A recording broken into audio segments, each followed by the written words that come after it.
Selamat datang kembali. Hari ini kita mau bahas masa-masa awal Benjamin Franklin di Boston.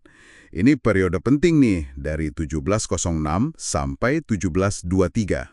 Betul. Jadi kita nggak ngomongin Franklin yang udah jadi negarawan atau ilmuwan bijak gitu ya. Bukan yang itu. Ini Ben waktu masih muda, anak pembuat lilin, tumbuh di lingkungan Puritan Boston yang lumayan keras ya waktu itu. Iya, dan sumber kita kali ini fokus banget ke bab 2 dari biografi yang kita punya, yang secara spesifik ngebahas periode pembentukan ini. Penulisnya bahkan nyebut ini kayak semacam Pilgrim's Progress-nya Franklin gitu.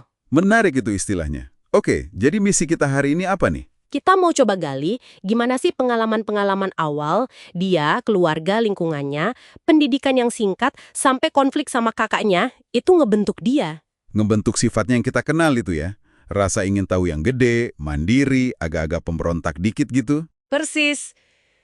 Gimana semua itu jadi fondasinya nanti? Oke, kita mulai dari akarnya di Boston ya. Boleh. Ayahnya dulu, Josiah, itu kan imigran dari Inggris. Tapi katanya alasannya pindah nggak cuma soal agama ya. Nah, iya, sumber ini nyebutin ada pertimbangan ekonomi juga. Jadi bukan murni soal kebebasan beragama aja. Kayaknya semangat mandiri itu udah ada di keluarganya dari awal. Masuk akal. Dan Boston waktu itu kan Puritan banget ya. Puritan banget. Tapi puritanisme di sana itu, gimana ya, punya sisi unik. Tokoh kayak Cotton Mather itu mengaitkan kerja keras dan sukses di dunia ini sama kebajikan spiritual. Oh, jadi kerja keras itu bagian dari ibadah gitu. Kurang lebih gitu. Dan etos ini yang kayaknya nempel ke Franklin muda. Meskipun nanti dia kembangin jadi lebih ke arah perbaikan diri dan kontribusi ke masyarakat. Bukan cuma panggilan ilahi. Pantesan, ayahnya Josiah pindah profesi dari pewarna sutra jadi pembuat lilin dan sabun. Itu kan pilihan cerdas ya di Boston waktu itu. Sangat dibutuhin. Praktis banget. Dari latar belakang keluarga yang kayak gini, kita lihat masa kecil Ben sendiri juga, wah, penuh warna. Dia anak bungsu loh dari 17 bersaudara. 17. Kebayang nggak sih ramenya rumah? Pasti rame banget, makanya meja makan itu sering jadi tempat diskusi seru. Apalagi ada pamannya, Paman Benjamin, yang suka bikin puisi. Suasana kayak gini pasti ngerangsang pikiran Ben kecil. Dan ada cerita-cerita masa kecilnya yang disebut di bab gua ini kan?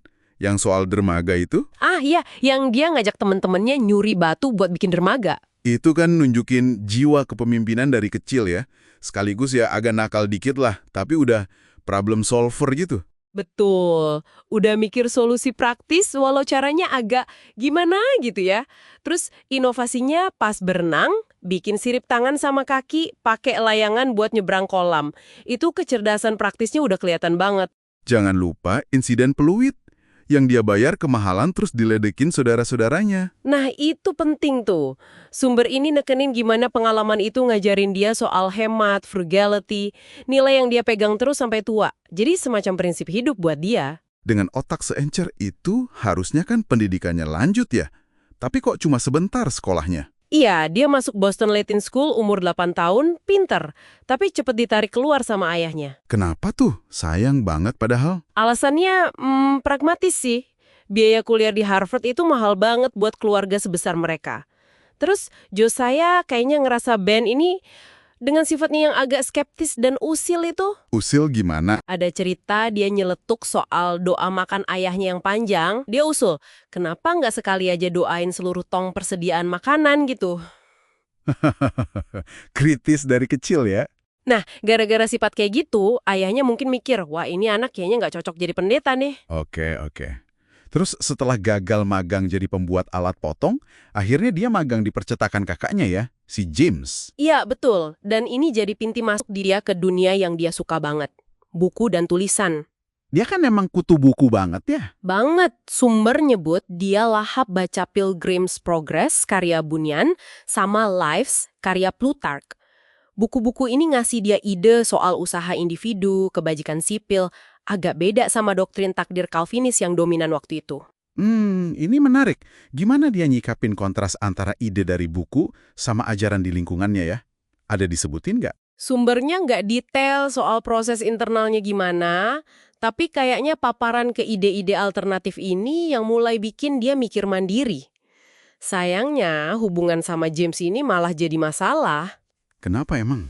James ini digambarin keras dan tiran lah. Franklin sendiri nanti bilang kalau perlakuan kakaknya itu yang bikin dia benci banget sama kekuasaan sewenang-wenang. Wah, sampai segitunya ya. Pantesan akhirnya dia kabur dari Boston tahun 1723, umur 17 tahun kan? Iya, umur 17. Dan dia sampai harus jual buku-bukunya buat ongkos kapal. Nekat banget ya. Gimana cara dia kabur? Nah, ini juga khas Franklin muda. Cerdik tapi licik dikit. Ada temannya yang bantuin pesen tiket kapal pakai cerita bohong, katanya si Ben ini ngehamilin cewek jadi harus buru-buru pergi. Astaga. Ada-ada aja ya akalnya. Bener-bener nggak takut bengkokin aturan dia. Tepat. Dan kepergiannya ini kata sumbernya jadi kayak simbol pergeseran gitu. Kalau kaum Puritan dulu misinya ke padang gurun buat agama, Franklin ini memulai misi ke jalanan pasar. Maksudnya? Dia ngejar sukses dan perbaikan duniawi di tempat-tempat kayak New York, Philadelphia. Fokusnya udah beda banget, udah ke arah yang lebih komersial dan praktis. Jadi kalau kita lihat dari tahun-tahun awal di Boston ini, di bab 2 ini, udah kelihatan banget kan benih-benih Franklin yang kita kenal? Kelihatan banget. Kecerdasan praktisnya, rasa ingin tahunya yang nggak habis-habis, jago organisasinya, dorongan buat perbaiki diri sama masyarakat. Skeptisismenya sama dogma, benci sama tirani, dan ironisnya, lingkungan Puritan yang keras itu malah ikut numbuhin semangat mandiri sama etos kerjanya yang kuat. Bener juga ya. Pengalaman awal ini bener-bener ngebentuk dia banget. Jadi kepikiran deh, ya kan? Kepikiran apa tuh? Coba bayangin gimana kalau ayahnya waktu itu mampu nyekolahin dia ke Harvard. Atau kalau hubungannya sama James baik-baik aja. Menarik itu pertanyaannya. Kira-kira jalan hidup Franklin bakal beda banget nggak ya? Nah, itu mungkin sesuatu buat Anda pikirkan juga di rumah. Betul. Oke deh, terima kasih banyak sudah menyimak penelusuran kita hari ini ya. Sampai jumpa lagi.